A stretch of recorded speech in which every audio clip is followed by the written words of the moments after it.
क्या ऐसा हो सकता है कि कोई एक काम एक ही समय पर क्रूरता जैसा गंभीर अपराध भी हो और फिर उसी काम के लिए बलात्कार जैसे आरोप से किसी को बरी कर दिया जाए? आज हम एक ऐसे ही बिल्कुल हैरान कर देने वाले कानूनी फैसले की तह तक जाएंगे जो इसी विरोधाभास को हमारे सामने लाता है।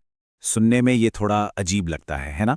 लेकिन देखिए, मध्य प्रदेश हाईकोर्ट का एक हालिया फैसला हमें सीधे इसी कानूनी पहेली के बीच में ले जाता है। तो चलिए इस मामले को जरा ठीक से समझते हैं।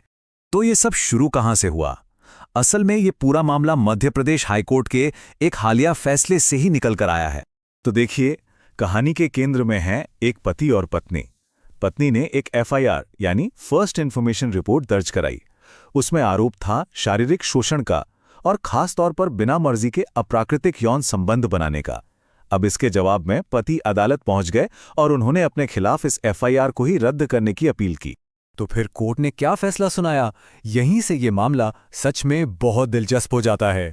कोर्ट ने एक बटा हुआ फैसला सुनाया जो थोड़ा चौंकाने वाला था। एक तरफ उन्होंने धारा 498A के तहत क्रूरता, 323 के तहत चोट पहुंचाने और 294 के तहत अश्लील हरकतें करने के आरोपों को जारी रखने की इजाजत दे दी। लेकिन दूसरी तरफ उन्होंने जो ज्यादा गंभीर आरोप थे उन्हें खारिज कर दिया, यानी धारा 376 के तहत रेप और धारा 377 के तहत अप्राकृतिक अपराध।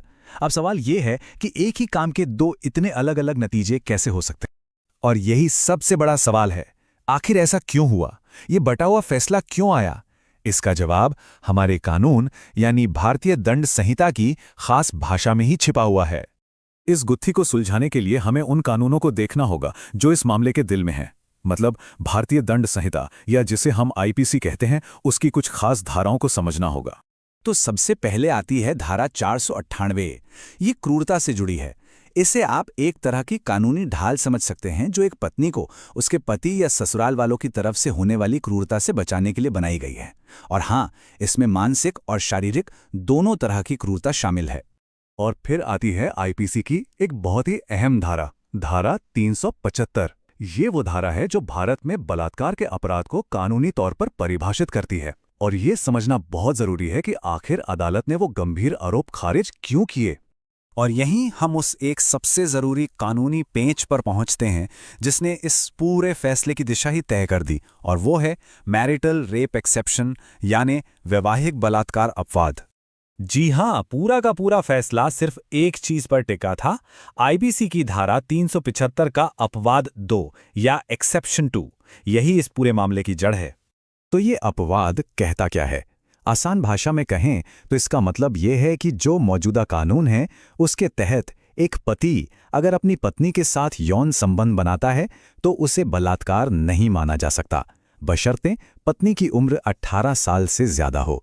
ये कानून बलात्कार की परिभाषा के अंदर ही एक खास छूट बना देता है। तो अदालत इस नतीजे पर पहुंची कैसे? सोचिए, उन्होंने 3 कदम उठाए। पहला, उन्होंने पत्नी के जबरन अप्राकृतिक यौन संबंध के आरोप को माना। दूसरा, उन्होंने क्रूरता वाला कानून लागू किया और कहा कि हाँ, ये हरकत धारा 498A के दायरे में आती है।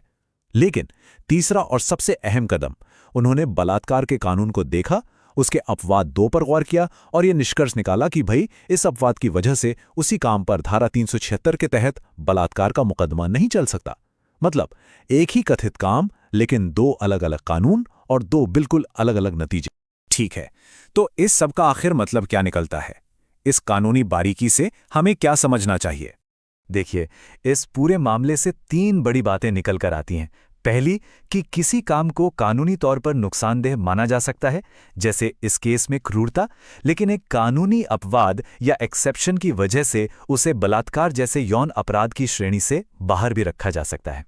दूसरी बात, ये फैसला ये दिखाता है कि हमारा मौजूदा कानून शादी के अंदर होने वाली क्रूरता और यौन अपराधों को 2 अलग अलग नजरियों से देखता है। और आखिर में ये हमें याद दिलाता है कि अदालत का काम नया कानून बनाना नहीं था, बल्कि जो कानून जैसा लिखा है बस उसकी व्याख्या करना और उसे लागू करना। तो ये मामला हमें एक बहुत ही गहरे और जरूरी सवाल के साथ छुड़ जाता है। एक ऐसा सवाल जो आज कानूनी और सामाजिक बहस के केंद्र में है। आखिर कानून वैवाहिक अधिकारों और किसी व्यक्ति की अपनी मर्जी के मौलिक अधिकार के बीच वो बारीक रेखा कहाँ खींचता है? ये एक ऐसा सवाल है जिस पर हम सभी को सोचना चाहिए।